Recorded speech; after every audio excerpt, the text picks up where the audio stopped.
کیا ضرب کے لیے پہاڑے یا ٹیبلز یاد ہونا ضروری ہے؟ ملٹیپلیکیشن وداؤٹ ٹیبلز ان اردو۔ دوستوں، علم ریاضی یعنی میتھس میں 4 بنیادی اعمال ہوتے ہیں جنہیں فنڈامنٹل آپریشنز بھی کہا جاتا ہے۔ اگر ہم ان کو سیکھ لیتے ہیں تو میتھس کے بہت سارے مسائل کو ہم حل کر سکتے ہیں۔ وہ ہیں جمع، نفی، ضرب اور تقسیم۔ انگریزی میں ایڈیشن، سبسٹریکشن، ملٹیپلیکیشن اور ڈویژن۔ آج ہم ان اعمال میں سے ضرب کی ایک شارٹ ٹرک سیکھیں گے۔ کیا ضرب کے لیے پہاڑے یا ٹیبلز یاد ہونا ضروری ہے؟ جی نہیں۔ آج ہم ایک ایسی ٹرک سیکھیں گے جس کو سیکھنے کے بعد آپ بغیر پہاڑوں کے بھی اعداد کی ضرب کر سکتے ہیں۔ جی ہاں، ملٹیپلیکیشن وداؤٹ ٹیبلز، وہ بھی بہت کم وقت میں اور بہت تیزی سے۔ یہ طریقہ آپ کے میتھس کو سیکھنے کا نظریہ بدل دے گا۔ چلیے چند مثالوں کے ذریعے اسے سیکھتے ہیں۔ یہاں پر سوال ہے 12 ضرب 21۔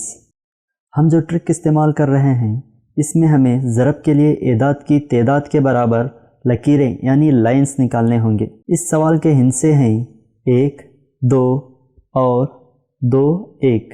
پہلے ہم اس عدد کے لیے لائنز بنائیں گے۔ اس میں پہلا ہندسہ 1 ہے، اس لیے ایک کراس لائن بنائیں گے اس طرح۔ اب دوسرا ہندسہ 2 ہے، اس لیے تھوڑی دوری پر 2 کراس لائنز بنائیں گے اس طرح۔ اب دوسرا عدد ہے 21۔ اس میں پہلے ہم 2 کے لیے لائنز بنائیں گے، لیکن ان کی ڈائریکشن مخالف سمت میں ہوگی، کچھ اس طرح۔ اب اگلا ہندسہ 1 ہے، تھوڑی گیپ چھوڑ کر ایک لائن بنائیں گے۔ اب ہم تمام اعداد کے لیے لائنز کھینچ چکے ہیں۔ اب ان لکیروں سے جواب کس طرح حاصل کریں؟ یہ بالکل آسان ہے۔ جواب کے لیے ہم ان لکیروں کو اس طرح گروپ بنائیں گے۔ ہم یہاں پر دیکھ سکتے ہیں کہ لائنز ایک دوسرے کو خطا کر رہے ہیں، جن سے نقاط یعنی پوائنٹس بن رہے ہیں۔ ہمیں ان پوائنٹس کو گن کر لکھنا ہے۔ پہلے گروپ کے پوائنٹس ہیں 1، 2، تو ہم 2 لکھیں گے جواب میں اکائی مقام پر۔ چلیے دوسرے گروپ کے پوائنٹس کو کاؤنٹ کرتے ہیں۔ 1، 2، 3، 4، 5، تو ہم 5 لکھیں گے جواب میں دہائی کے مقام پر۔ تیسرے گروپ کے پوائنٹس ہیں 1، 2، تو ہم 2 لکھیں گے 100 کے مقام پر، یعنی ہمارا جواب ہے 252۔ چلیے ایک اور مثال حل کرتے ہیں جس سے یہ کانسیپٹ اور آسان ہو جائے گا۔ اب تھوڑا فاسٹ کریں گے۔ سوال ہے 23 ضرب 21۔ چلیے جلد لکیریں بنا لیتے ہیں۔ پہلے بنائیں گے 2 لائنز، اس کے بعد 3 لائنز بنائیں گے اس 3 کے لیے۔ اب 2 لائنز اپوزٹ بنائیں گے ضرب کی طرح، اور اس کے بعد 1 لائن بنائیں گے۔ اب ان کا گروپ بنائیں گے اس طرح۔ اس کے بعد ان گروپ کے پوائنٹس کو کاؤنٹ کریں گے۔ پہلے گروپ میں ہیں 1، 2 اور 3 پوائنٹس، اس لیے 3 لکھیں گے۔ سینٹر گروپ میں ہیں 1، 2، 3، 4، 5، 6، 7 اور 8، یعنی 8 پوائنٹس ہیں تو 8 لکھیں گے۔ آخری گروپ میں ہے 1، 2، 3، 4، تو ہم یہاں 4 لکھیں گے۔ ہمارا جواب ہوگا 483، 483۔ چلیے اب اس طریقے کا استعمال اعداد کے مربع یعنی اسکوائر معلوم کرنے کے لیے استعمال کرتے ہیں۔ مربع یا اسکوائر کے معنی ایک عدد کو اسی عدد سے ضرب دینا ہوتا ہے۔ مثلا 22 کا مربع ہوگا 22 ضرب 22، 33 کا مربع ہوگا 33 ضرب 33۔ اب ہم اس ٹرک سے 33 کا مربع معلوم کریں گے۔ پہلے 3 لکیریں، پھر تھوڑی گیپ اور 3 لکیریں۔ اب مخالف سمت میں 3 لکیریں، تھوڑا گیپ اور پھر 3 لکیریں۔ اب گروپ بنا لیتے ہیں اور انہیں کاؤنٹ کرتے ہیں۔ فرسٹ گروپ 1، 2، 3، 4، 5، 6، 7، 8، 9، تو ہم 9 لکھیں گے۔ سینٹر گروپ 1، 2، 3، 4، 5، 6، 7، 8، 9 اور 10، 11، 12، 13، 14، 15، 16، 17، 18۔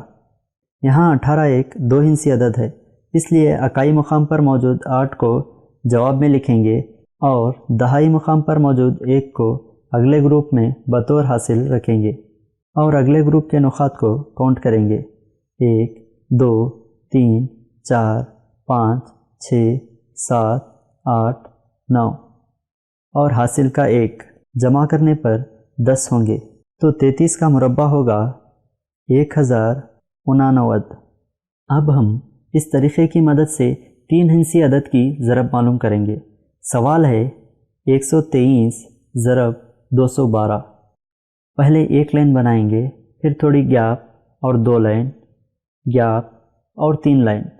اب مخالف سمت میں 2 لائنز، تھوڑی جگہ چھوڑ کر 1 لائن، گیپ اور پھر 2 لائن۔ اب یہاں گروپ کیسے بناتے ہیں غور سے دیکھیں۔ پہلا گروپ، دوسرا گروپ، تیسرا گروپ، چوتھا گروپ اور آخری گروپ، یعنی 3 ہندسی اعداد میں ہمیں 5 گروپ بنانا ہوگا۔ چلیے کاؤنٹ کرتے ہیں۔ پہلے گروپ کے پوائنٹس ہیں 1 2 3 4 5 6۔ اس 6 کو جواب میں لکھیں گے۔ اب سیکنڈ گروپ میں ہے 1 2 3 4 5 6 7 پوائنٹس، تو 7 جواب میں لکھیں گے۔ Next group 1 2 3 4 5 6 7 8 9 10 points. یہاں پر 10 2 ہندسی عدد ہے، اس لیے جواب میں 0 لکھیں گے اور 1 بطور حاصل رکھیں گے۔ اگلے گروپ میں ہیں 1 2 3 4 5 پوائنٹس اور حاصل کا 1 جمع کرنے پر 6 پوائنٹس، اسے جواب میں لکھیں گے۔ لاسٹ گروپ میں ہے 1 اور 2 پوائنٹس، اسے بھی جواب میں لکھیں گے۔ اب اس سوال کا جواب ہے 26,076۔ اس طرح ہم اس ٹرک کی مدد سے 3 ہندسی اعداد کی ضرب کر سکتے ہیں۔ دوستوں، اب تک ہم نے جتنی بھی مثالیں حل کی ہیں ان میں صفر نہیں ہے۔ اب اگلی مثال میں ہم صفر موجود ہونے پر اس ٹرک کا استعمال کرنا سیکھیں گے۔ سوال ہے 20 ضرب 32۔ پہلے ہم 2 کے لیے 2 لائنز بنائیں گے۔ اب ہمیں 0 کے لیے لائن بنانا ہے۔ یہ ایک ایسی فرضی لائن ہے جسے ہم آخر میں کاؤنٹ نہیں کریں گے، اسے ہم تیر کے نشان سے ظاہر کریں گے۔ اس کے بعد 3 کے لیے 3 لائنز بنائیں گے مخالف سمت میں، اور آخر میں 2 لائنز بنائیں گے۔ اس کے بعد انہیں گروپ بنا لیں گے اس طرح۔ اب ہمیں کاؤنٹ کرتے وقت اس بات کا خیال رکھنا ہے کہ تیر کی نشان والی لکیر سے بننے والے نقاط یا پوائنٹس کو کاؤنٹ نہیں کرنا ہے۔ پہلا گروپ تیر کی نشان والا ہے، اس لیے اس کے نقاط کو کاؤنٹ نہیں کریں گے اور جواب میں 0 لکھیں گے۔ اب دوسرے گروپ میں تیر کی نشان والے نقاط کو چھوڑ کر کاؤنٹ کریں گے، یعنی 1 2 3 4 نقاط، اسے جواب میں لکھ لیں گے۔ آخری گروپ کے نقاط ہیں 1 2 3 4 5 6 پوائنٹس، اس لیے 6 لکھیں گے۔ تو اس سوال کا جواب ہے 640۔ یہ رہے اسکرین پر آپ کے لیے چند مشقی سوالات، انہیں اس ٹرک کی مدد سے حل کیجیے۔ دوستوں، اردو مدارس کے طلباء و اساتذہ کے لیے اکتسابی وسائل تیار کرنا ہمارا بنیادی مقصد ہے۔ اس مقصد میں ہماری ہمت افزائی کے لیے ہمارے چینل اسٹڈی منزل کو سبسکرائب کریں، طلباء و اساتذہ میں سے شیئر کریں، اس سے ہمیں اور اچھے ویڈیوز بنانے میں تقویت ملے گی۔ شکریہ۔